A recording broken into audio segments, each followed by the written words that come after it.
வணக்கம் ஃப்ரெண்ட்ஸ், இது உங்கள் சாய்னிகா சமையல். இன்றைக்கி நம்ம சாய்னிகா சமையலில் என்ன பார்க்க போகிறோன்னா, ஒரு டிஃப்ரெண்ட்டான கூட்டு ரெசிபி தாங்க. முருங்கைக்காய் அவியல் எப்படி செய்யலாம் அப்படிங்கிறத நான் உங்களுக்கு சொல்லி காட்ட போகிறேன். வீடியோவை ஸ்கிப் பண்ணாமல் கடைசி வரைக்கும் பாருங்கள். வாங்க ஃப்ரெண்ட்ஸ், வீடியோக்குள்ளே போகலாம்.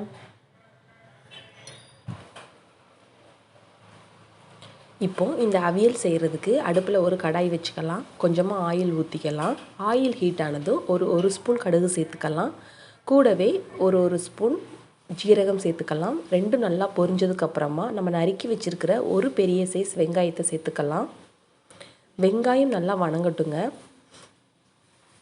வெங்காயம் நல்லா வணங்கினதும் நம்ம எடுத்து வச்சுருக்கிற முருங்கைக்காயை இந்த மாதிரி கீறி சேர்த்துக்கலாம். அப்போ தான் மசாலா எல்லாம் முருங்கைக்காக உள்ளே போய் கூட்டு ரொம்ப டேஸ்ட்டாக இருக்குங்க. ஸோ இந்த மாதிரி கீறி நீங்கள் வெட்டி வச்சுக்கலாம்.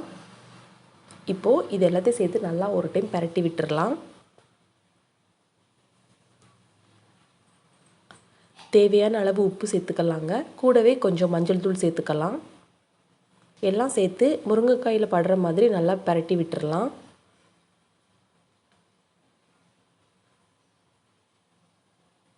இப்போ ஒரு மூடி போட்டு ஒரு 5 நிமிஷம் வேக வச்சுக்கலாங்க.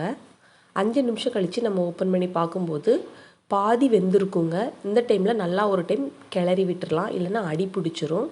அடுப்பை ஸ்லோ ஃப்ளேம்லேயே வச்சுக்கோங்க. இப்போது ஒரு அரை டம்ளர் தண்ணி சேர்த்துக்கலாம். நம்ம தண்ணி சேர்த்து நல்லா கலந்து விட்டுடலாம். இப்போது இதை மறுபடியும் நம்ம வேக வச்சுக்கலாம். அதுக்குள்ளே இதுக்கு ஒரு மசாலா ரெடி பண்ணிடலாம்.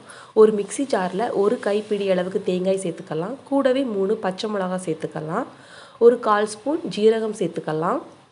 கொஞ்சமாக மஞ்சள் தூள் சேர்த்துக்கலாங்க. இது எல்லாத்தையுமே நம்ம தண்ணி ஊற்றாமல் பரப்பரன்னு அரைச்சிட்டு வந்துடலாம். பாருங்கள், இந்த மாதிரி அரைச்சிக்கலாம். தேங்காயும் பச்சை மிளகாவும் அரைக்கும்போது நம்ம கொஞ்சம் மஞ்சள் சேர்த்து அரைச்சோம் அப்படின்னா தேங்காய் கருக்காதுங்க.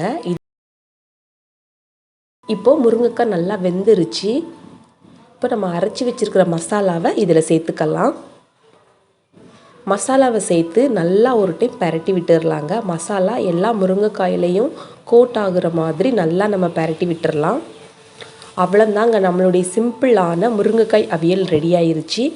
இந்த அவியல் பார்த்திங்கன்னா நீங்கள் சட்டுன்னு செஞ்சிடலாங்க. எல்லா வகையான குழம்பு சாதம் கூடயும் இது ரொம்பவே சூப்பராக இருக்குங்க. நாங்கள் இப்போ இதை சாப்பிட போகிறோம். நீங்களும் இதே மாதிரி செஞ்சு பார்த்துட்டு எப்படி இருந்துச்சு அப்படின்னு கமெண்ட்ஸ் பாக்ஸில் கமெண்ட்ஸ் பண்ணுங்கள்.